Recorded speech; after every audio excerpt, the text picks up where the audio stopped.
ಈಗ ರಾಜ್ಯ ದೇಶ ವಿದೇಶಕ್ಕೆ ಸಂಬಂಧಪಟ್ಟ ಹಾಗಿನ ಕೆಲ ಪ್ರಮುಖ ಸುದ್ದಿಯನ್ನು ಬನ್ನಿ ಕ್ವಿಕ್ ಆಗಿ ನೋಡ್ಕೊಂಡು ಬರೋಣ.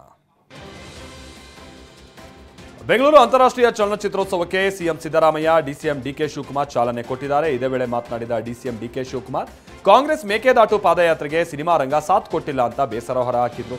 ನಮಗೂ ಎಲ್ಲೆಲ್ಲಿ ನಟ್ಟು ಬೋಲ್ಟ್ ಟೈಟ್ ಮಾಡಬೇಕು ಅಂತ ಗೊತ್ತಿದೆ. ನಾನು ಗಾಂಧಿನಗರದಲ್ಲಿ ಸಿನಿಮಾ ನೋಡಿನೇ ಡಬ್ಬಾ ಹಾಕ್ತಿದ್ದೆ ಅಂತ ಡಿಕೆ ಹೇಳಿದ್ದಾರೆ. ಬಟ್ ನನಗೆ ಈ ಫಿಲಂ ಇಂಡಸ್ಟ್ರಿ ಬಗ್ಗೆ ಬಹಳ ಕೋಪ ಬಂದ್ಬಿಟ್ಟಿದೆ, ನನಗೆ ಸಿಟ್ಟು ಬಂದ್ಬಿಟ್ಟಿದೆ. ಫಿಲಂ ಚೇಂಬರ್ ಆಫ್ ಕಾಮರ್ಸು ಈ ಆ್ಯಕ್ಟ್ರ್ಗಳ ಬಗ್ಗೆ ನನಗೆ ಸಿಟ್ಟು. ನಮ್ಮ ನೀರು ನಮ್ಮ ಹಕ್ಕು ಅಂತ ಪಾದಯಾತ್ರೆ ಮಾಡಿದವು ಕಷ್ಟ ಕಾಲದಲ್ಲಿ ಬೆಂಗಳೂರಿಗೆ ನೀರಿಗೋಸ್ಕರ. ಸಾಧು ಕೋಕಿಲ ಮತ್ತು ವಿಜಿ ಇಬ್ಬರು ಬಿಟ್ಟರೆ ಯಾರೂ ಪಾರ್ಟಿಸಿಪೇಟ್ ಮಾಡಲಿಲ್ಲ. ನೀವು ಅಸೋಸಿಯೇಷನ್ ಅವ್ರು ಬಂದಿರಿ, ನೀವು ಅದನ್ನು ಕಲಾವಿದರ ಪೈ ಕೇಳ್ತಾ ಇದ್ದೀನಿ. ನಮಗೂ ಗೊತ್ತಿದೆ ಎಲ್ಲ ಯಾರ್ಯಾರಿಗೆ ಎಲ್ಲೆಲ್ಲಿ ನಟ್ಟು ಬೋಲ್ಟ್ ಟೈಟ್ ಮಾಡಬೇಕು ಅಂತ ಕೂಡ ನನಗೆ ಐ ನೋ ದಟ್. ಬಟ್ ಸ್ವಲ್ಪ ತಿಳ್ಕೊಳ್ಳಿ ಇರಲಿ.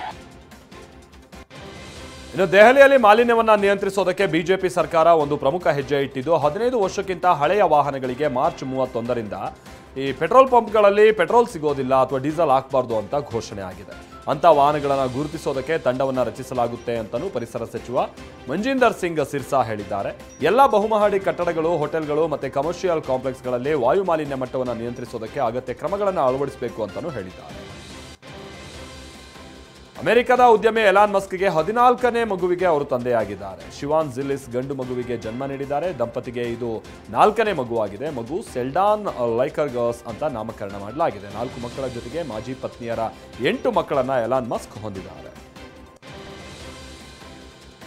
ಬಾಲಕಿಯ ಕನಸಿನಲ್ಲಿ ಬಂದಿದ್ದ ಶಿವಲಿಂಗ ಕಳವು ಮಾಡಿದ್ದಂಥ ಕುಟುಂಬ ಈಗ ಗುಜರಾತ್ ಪೊಲೀಸರ ಅತಿಥಿಯಾಗಿದೆ. 500 ಕಿಲೋಮೀಟರ್ ಪ್ರಯಾಣ ಮಾಡಿದ ಸಬರ್ಕಾಂತ ಜಿಲ್ಲೆಯ ಕುಟುಂಬ ದ್ವಾರಕದ ಭೀಡ್ ಭಜನ್ ಮಹಾದೇವ್ ದೇವಾಲಯದಲ್ಲಿದ್ದ ಶಿವಲಿಂಗವನ್ನು ಕಳವು ಮಾಡಿತ್ತು. ಶಿವರಾತ್ರಿಯಂದು ಮನೆಯಲ್ಲಿ ಶಿವಲಿಂಗ ಪ್ರತಿಷ್ಠಾಪನೆ ಕೂಡ ಮಾಡಲಾಗಿತ್ತು. ಈಗ 5 ಪುರುಷರು 3 ಮಹಿಳೆಯರನ್ನು ಬಂಧಿಸಲಾಗಿದೆ.